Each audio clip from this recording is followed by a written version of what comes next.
Hi, I'm Michelle Leivan, the artist, coming to you from Yeldarb Gallery with my Encounters Alla Prima project. And I'm here with Merl Miles, and he's a potter down here in NOTO. And I'm going to paint his portrait while he tells me a story. Hello. And what story would you like to hear today? Bedtime story? Sure. Oh, okay. Once there was this little painter who sat on the street painting people's portraits for no money, but videotaped it. Are you really going to do that to me? No, Okay. not really. Let's see, we've already discussed the proper sizing of a coffee cup. Well, you could actually discuss that. Discuss again. that? Yeah, I'd like to. Everything has a proportion. Everything. Everything. The proportion of a coffee cup is based off of the distance between the rim of your nose and your mouth. After that, you can set up every aspect of your cup. And I happen to have a fairly good sized nose, so if it fits mine, I figure it's going to fit everybody's. Your handle should not be more than half the width of your opening of your cup, of your vessel. That way it doesn't stick out and look like, a giant ear on the side of a pot. Right. But it should still be big enough to get at least 2 fingers in it. Otherwise you can't really balance it. If you just have one, you can, but you're always going to be touching the side of the cup. Eventually you will find the hot spot. Right. After that, then it also goes by, exactly what liquid you're putting in it. If it's coffee or hot tea, you want it fairly small opening and fairly tall, so it'll keep that mass warm. If it's a cool beverage, you can open it up a little bit. We don't have these problems anymore now that we have refrigeration and ice and all that. And a beer stein should be at least 16 ounces. Americans got that all wrong. I'll give you a little 12-ounce bottle of beer. Right. Should be a full pint or a quart.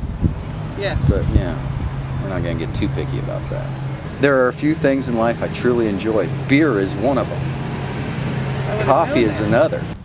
No, I take beer kind of seriously. I've tried to brew beer. Mm-hmm. I leave it to people who can. Steins? Well, There's got to be special steins. Yeah. Or special stuff about steins. Well, mine are usually mostly cylinder shaped. A lot of what I do has kind of a bamboo look to it, in between the knuckles of a bamboo, where it's wide at the bottom, comes up, has a place for your lip to touch, and attach a handle. I throw mostly agate ware, which is different colors of clay, not thoroughly mixed together, so that when you remove the slip, the different colors come out. For beer steins, I usually don't do that, or haven't done that,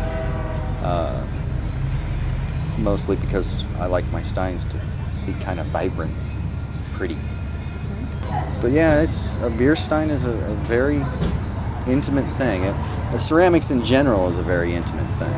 It's something that you actually touch and feel and caress. I think a good coffee cup or beer stein or something like that is very important. People should get away from styrofoam and paper. But I can understand. I drink a lot of paper cups too, because carrying your coffee cup or whatever around in your truck doesn't really go well. Right. Yeah. I do have an idea of putting ceramics on a computer board, keyboard, because that's what most of us touch these days. Nice intimate spot for it.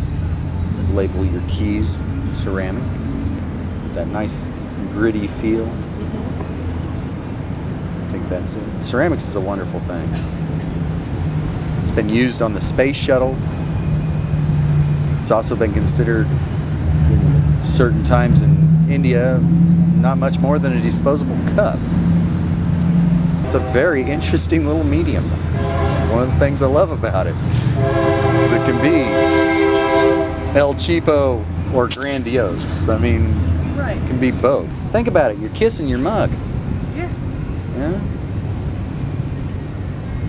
I bet you most people don't even think about it that way. No, they don't. You're kissing an inanimate object every time you take a drink out of it. Everything was laid out by the push of your thumb. If you'll pause a minute while the train does its thing. Okay. You do realize that happens every half hour. That's the thing.